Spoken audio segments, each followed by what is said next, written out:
Hey everyone, welcome to Love, Rinse, Repeat, a podcast recorded on the unceded sovereign lands of the Gayamuggle people by me, Liam Miller, he, him, he's a minister in the Uniting Church in Australia. I am joined today by Shannon Craigo-Snell. Shannon, welcome along. Thank you. I'm glad to be here. It's great to have you. For those who don't know, Shannon is Professor of Theology at Louisville Presbyterian Theological Seminary and is also the Associate Academic Dean there. Today, we're going to talk about her book, The Empty Church, Theatre, Theology, and Bodily Hope, which is out with Oxford University Press. And well, you're going to hear why you should check it out, but I'm going to affirm it up front that you should really check out this book. We actually did it, Shannon didn't mention this, we did it as part of one of our kind of a Ph.D. reading group that I'm a part of. We were reading through it. And yeah, we really found it like such an engaging and fresh and just such a well-written book.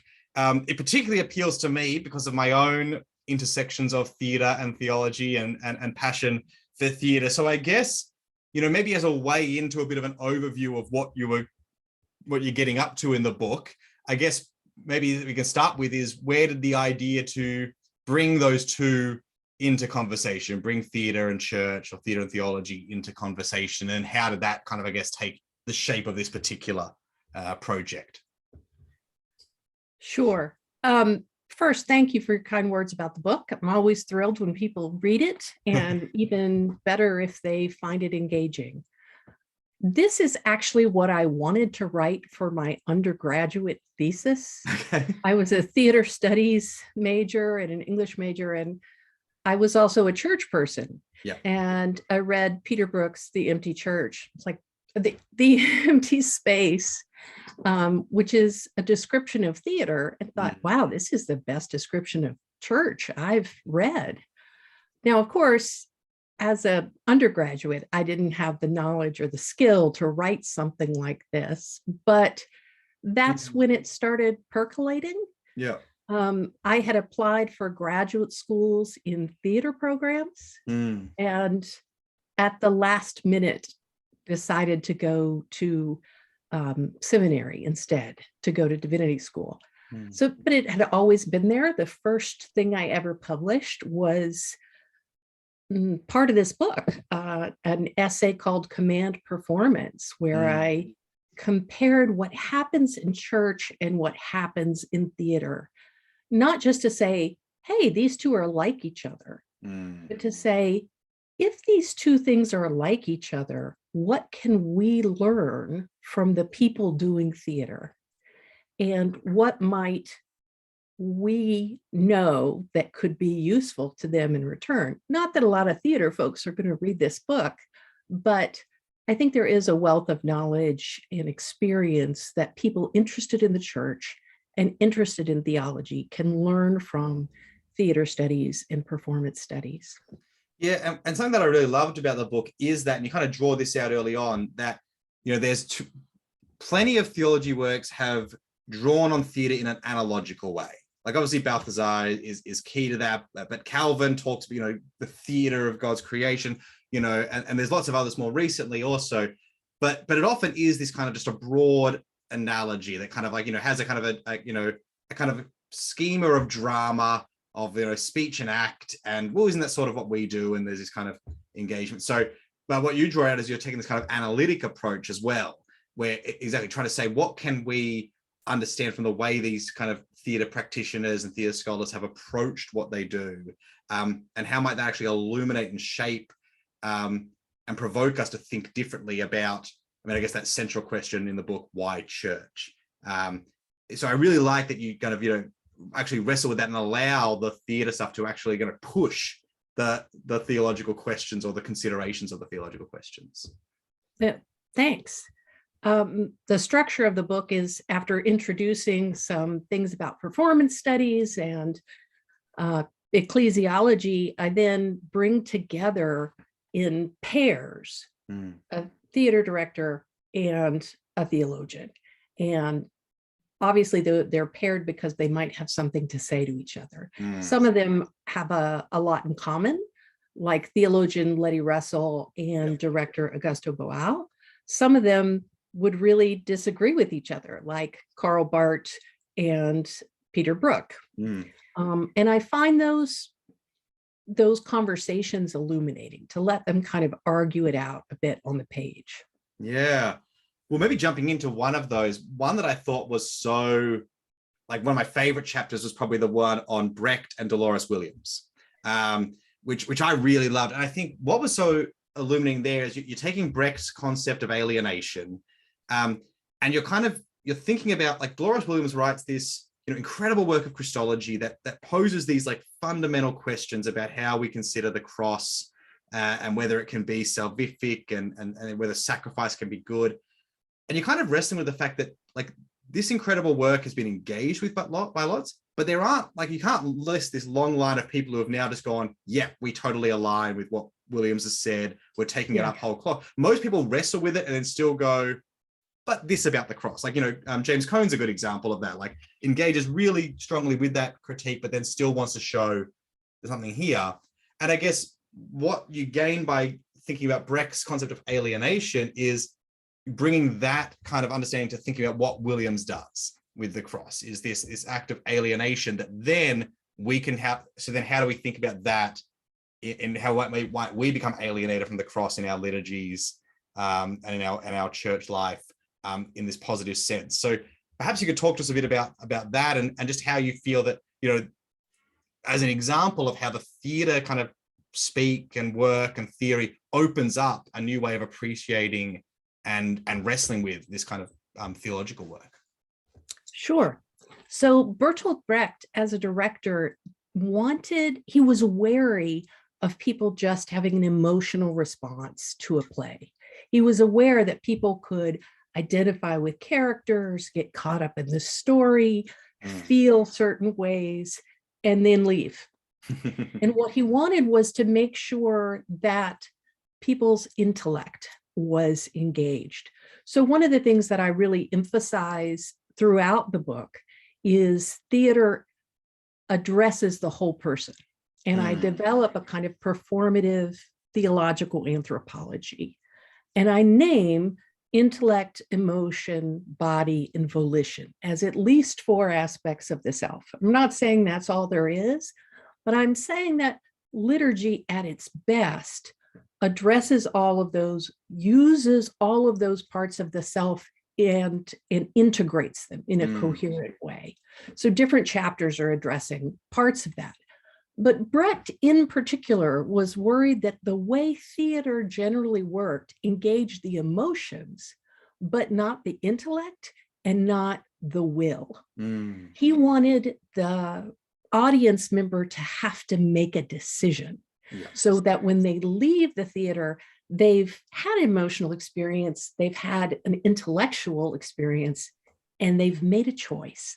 So he would do these crazy things like, have a person who's just been horrifically attacked crossing the stage, and then have a clown laughing at them, or different things that were jarring to make the familiar strange, stop the accustomed emotional response, interject both an intellectual, what is that, and a need to make a choice. So I've been teaching Delores Williams texts for years, and the response is so strong. I once had a MDiv student block the door and not let me leave because he wanted to talk about this. And it was one of the few times in my teaching career when I felt physically unsafe. And it just hit him at such a visceral level.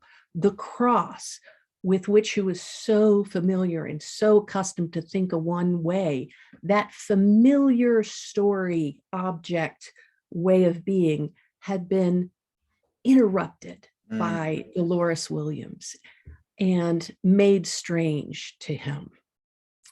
Part of what Brecht does in the process of alienation is not take away your familiar understanding and offer you a new one right away. He leaves you in that place where you have to figure out, what am I going to do with this? And while Williams does offer some clues to how she puts her Christian faith back together in a new way. She doesn't say, oh, here's your totally new understanding of the cross that's going to fit really nicely in your already accepted theology. It's going to be great. Mm-hmm. And that's one of the responses that students often have. They say, she took away my cross, but she didn't give me anything back. Mm. Well, that in and of itself is a theological intervention that makes the cross strange. And surely if there's anything that should always be strange to us, it's the cross. Yes. So the thing for me was Brecht helped me name what Williams is doing. And then I start thinking, okay, so how can we do that in church? How can we interrupt in our liturgies pat emotional responses, accustomed ways of thinking about Christology, and have people have to make choices and wrestle intellectually? Yeah. I think that's so helpful and important. I think, I really appreciated that. So you talked a bit about your, this kind of performative anthropology and a performative hermeneutic that runs through the book. And so you kind of engage early on, kind of, this broad, somewhat amorphous concept of performance. And you kind of specify down that when you're talking about it, you're talking like event, interaction, and doubleness. And I really want to focus on that last one, on doubleness, because I think that's very helpful in that, the both we are and are not the church, and how that kind of runs through. So, and then I want to kind of take that in a couple of spots, but maybe you could just talk to us a bit about, what doubleness is kind of implying here and how that shapes how you're thinking both of the event of performance and the church.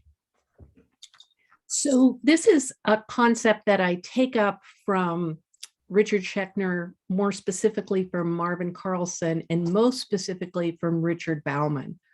When we perform something, in Bauman's words, I'm paraphrasing, we are doing something in tension with a remembered or aimed for ideal.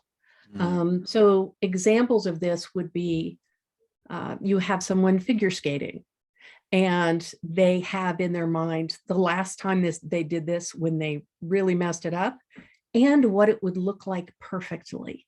So their performance is all done in relationship to this other that it both is and is not.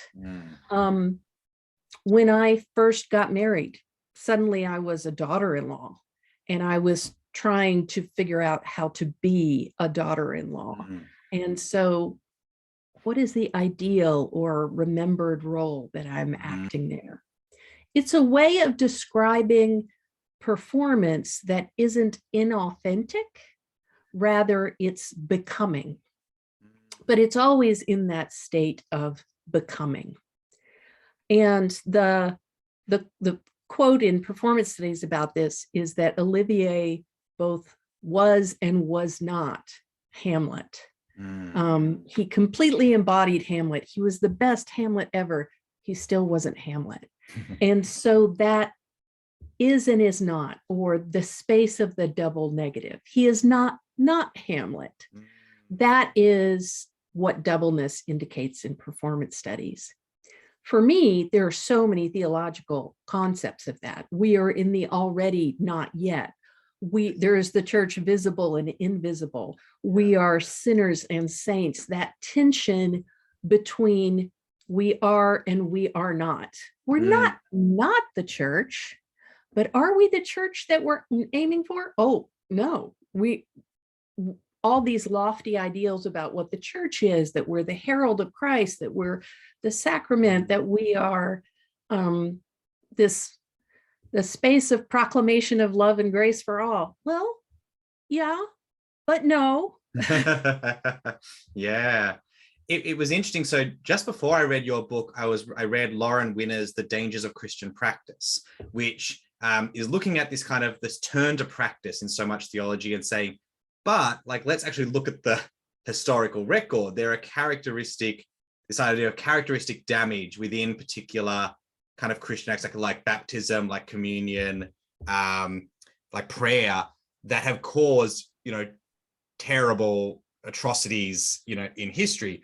And so then it was interesting when I came in reading in your chapter, Changing Scenes, you're kind of also having this talk about this kind of a lot of the weight that gets put on Eucharistic performance as this thing that will just always lead us into virtuous neighbor love kind of thing. And I guess you're kind of working with Cone and kind of like pushing on this idea that those who went out and performed lynchings were also performing communion, and perhaps there's not just this really clean gap between those two things. And so you have this question, does Christian liturgical performance always necessarily work to good effect? And you're kind of pushing on that maybe not. And I guess why I'm bringing it up here is that the concept of doubleness also can help here. And this idea of church as a performance helps us to wrestle with these times when liturgy has been so ill performed or has led to such ill formation that it then causes this violence. And so this is a way into that where you go, we don't just kind of have this practice always good, right, but also there's reasons to still do it and engage and try. The doubleness of performance is a way into this kind of conversation. Yes, because we do so much harm. And early in the book, I draw on Ignatius and others to talk about formation isn't something without it's dangerous if you're not really clear about what you're forming yourselves for and to. And right now, always, but maybe especially right now in an attention economy, there are people making so much money off forming us to their desires, forming our bodies, forming everything about us. Yes. So liturgy can be a time and space where we say, right now, we are going to intentionally form ourselves based on what we know of God through Scripture, in Jesus, in hope of the Spirit. We're going to try and form ourselves this way.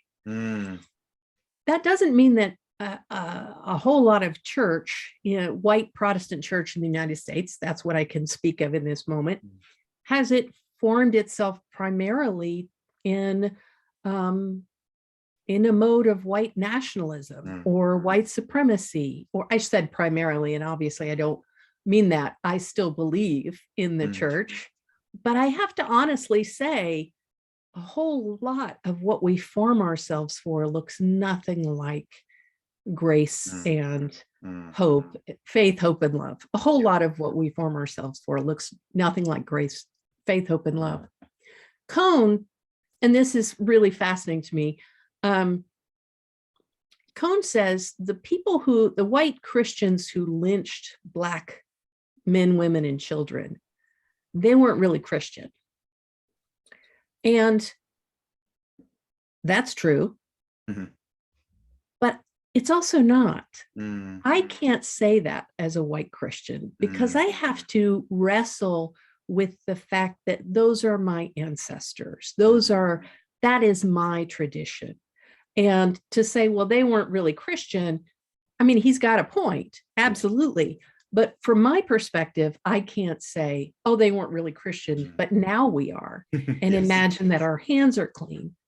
So the idea of doubleness helps hold together the reality that you could list all the wonderful things that church is intended to be and is sometimes. And that's not an accurate statement about who we are. And you could list all the horrible things that Christians have done in history. And that's not the whole truth of who we are. You have to have them together, this notion of doubleness. Yeah. Oh, thank you for that. That's really helpful. So one thing I want to, that I really liked also in the book, so like as someone who's read a lot of scripts, so say I hear about a great show over in the US and it's unlikely it's going to be performed here. So maybe I'll order the script and I'll read the script to get a feel for what it is. But, a script isn't a play. A script, as you would say, like, it calls out for a performance. It needs to be completed in a performative act, like in a whole other thing.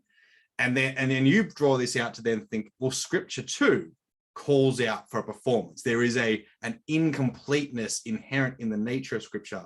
And that's not a bad thing, right? Scripture being incomplete is because if there were just Bibles on tables all over the place, but no one ever actually thought about how that should shape their lives, scripture is not doing anything. So yeah, I really love this. And again, it's that kind of acknowledging a fuller understanding of drama, that there's not like, that a script in itself is not the thing. It's something that asks for more.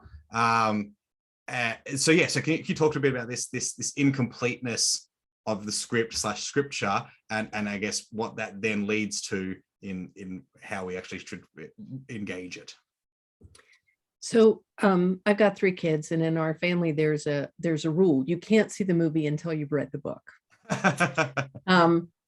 But the same is not true for a play. I was commending to a friend of mine the play, the Lehman trilogy. I saw it in London. It was one of the most stunning performances I've seen. And it's in the US now. But my friend doesn't live in New York. She said, maybe I could read it. I'm like, no, don't read it. I want you to see it first.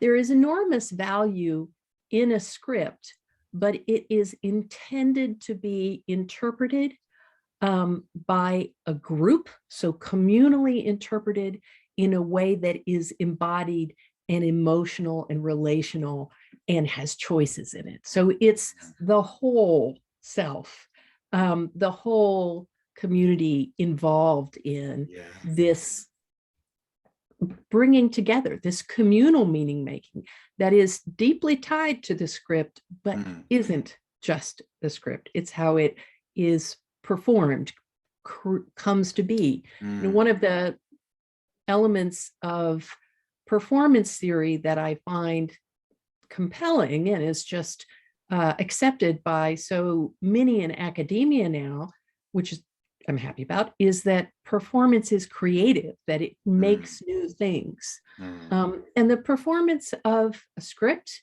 can make new things that can make new realities. And the performance of scripture can too. And I think the performative lens helps move us away from the idea that the meaning of the Bible is in the words on the page or in the thoughts in the head of the reader, and more towards a communal and embodied whole person interpretation. And I think what I also like in when you're drawing that out is this idea, it's not this linear process of script, interpretation, performance that happens in 3 kind of distinct stages. It's performance is itself the act of interpretation that then, and it's more like cyclical and ongoing. I really wanted to draw on the page, this thing. There is really somewhere on in the margin notes that I wrote where I have that, I think somewhere maybe in the Boal and Russell one as well, of this going around somewhere there. We're really used, and the we in this is white Protestants in the US, let me be real specific, in the idea that we act our faith out. But what we forget is we also act our faith in. And those two are never separated. And you've done work in theater, and you know that when a cast is interpreting a script, they're walking around, they're trying this, they're doing that. It's their voices and their bodies, and it's acting it out as part of you how you understand what it means and act it out differently the next time.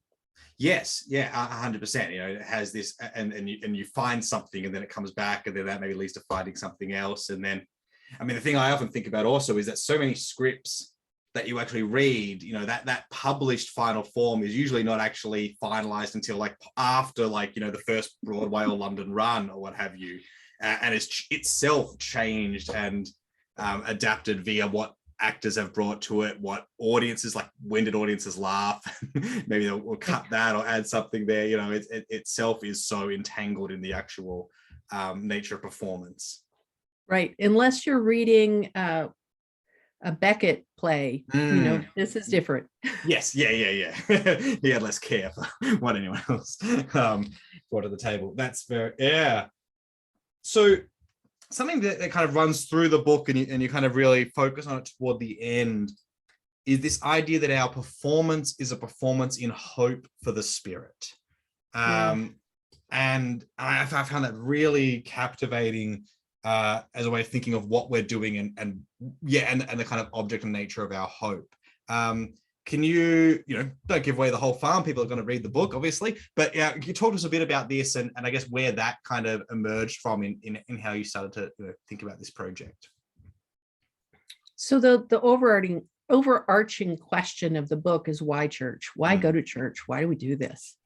And I can give a lot of answers to that, but I think the most basic one is things have happened in church that matter to me and I want them to happen again. And it's not a specific event. It is the sense of the spirit, the experience of the spirit, and not experience in an individualistic way, but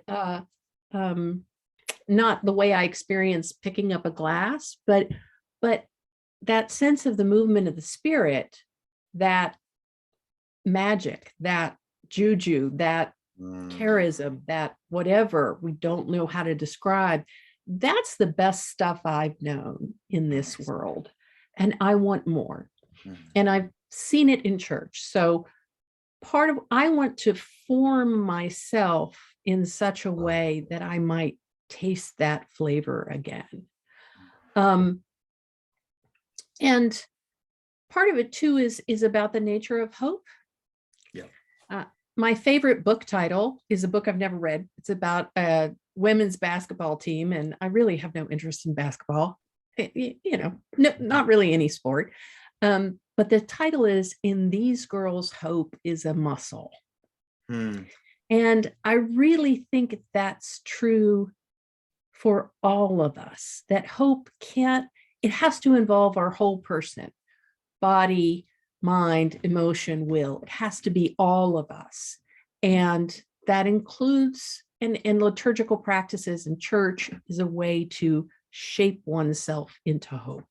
In the context that I'm in right now, and a lot of people in the world, it's hard to be hopeful these days. And so remembering that hope is not just an emotion or a sunny outlook, but it's something we do. That was a long answer. It was a great answer though. So so that was, they always say, no good play is too long and no bad play is too short. So it's the same with answers. There was one other thing I was going to bring up that I think was really helpful as well. Is again, this is in the chapter on Letty Russell and Augusto Boal, which I really loved as well. And one of the things I did, and affirming again that I love so much, was this actual engagement with specific practitioners and theologians and the conversations that emerged, and really attending to the work. But one of the things again, which was this idea of performance, and I guess is a kind of the messy temporality of performance, which we touched on a bit before with how we're talking about scripture and performance, but this idea of performance moving between past, present, and future. Always a present event, performance repeats the past and rehearses the future. Yet the lines of causality are not simply from past to present to future. The future to which we aspire affects our present performance and our interpretation of the past. Which, and you're kind of talking about that early on with that idea of the figure skater or being a daughter-in-law. But I guess, for people who are, it doesn't have to be just about this thing, but having written this book, and having engaged with people having read it over the last few years, and thinking about this kind of concept of performance that looks to something while being informed, but is here, are there like things that quickly come to mind or practically come to mind that you're like ways that we can open ourselves or start to think again about what we're doing in churches? You know, for those who are reading this book or listening to this interview, who are in some level of leadership or engagement in their local churches, ways that you feel that there's to open ourselves to this kind of posture of hope, this kind of, eventness of church, but that also has this forward and backness. This is now a long and very rambling question, but yeah, that things that have struck you as churches that are trying to work toward this, and open themselves in this way, ways that process might begin. Yeah. So that's a great question. So Letty Russell, a Reformed theologian, latter half of the 20th century, into the 21st, she would start her theology with eschatology. Karl Rahner starts with the human person. Karl Barth starts with Jesus. Different people start different places. She started at the end. She's like, what is the future that God hopes for us, that God intends for us? And then we work towards that. Yeah. And I found that frustrating many times as her student and someone who did some activism with her. It's like, oh my goodness, woman, can we not be more direct? I remember we were organizing against something that was happening in our institution, and she was being playful about it. Like, Letty, why don't we just go at this whole hog, just fight for it? And she said, on the other side of this, we want to be in communion with these people. So she always had that vision of what is the future God intends. And as frustrating as I used to find that, I now find it incredibly wise. And there's a sense, I mean, as Christians, we affirm that God can do a new thing. And right now, there's such a temptation to not hope and to say, oh my goodness, well, this happened and then this happened. And there's the pandemic and climate change and economic inequality and this. And we're just kind of trying to make some little incremental change, and whatever the future looks like has to come directly from this past. All that's true. And yet God can do a new thing. So to think about what is the future God intends, and how can we just try and make that, even for a minute, happen now. I think if we give up hope for a radically new future, that's when it will become impossible. Letty said, Jesus is a memory of the future. So when we want to know what the future God intends for us is, we look back to Jesus and we try and live that in the present. So that's that past, present, future that you were mentioning. But at this point in time, it's that eschatological hope that God can do a new thing, and the future God intends will be the future. We are called to be part of that. Yeah. How wonderful. But yeah.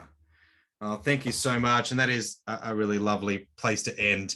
As the subtitle says, Bodily Hope. So Shannon Craigo-Snell, thank you so much for coming. Folks, I hope this has more than convinced you to pick up The Empty Church, Theatre, Theology, and Bodily Hope, out with Oxford University Press. Tell your theological library to have it in, get it in and get it for yourself and get it for your neighbor. Shannon, thank you for joining us for this conversation. Is there anything else you want to mention, promote, draw people's attention to? No, thank you. This has been great fun. Yes, it really has been. So thank you for the conversation. And folks, I'll see you all next week. Bye.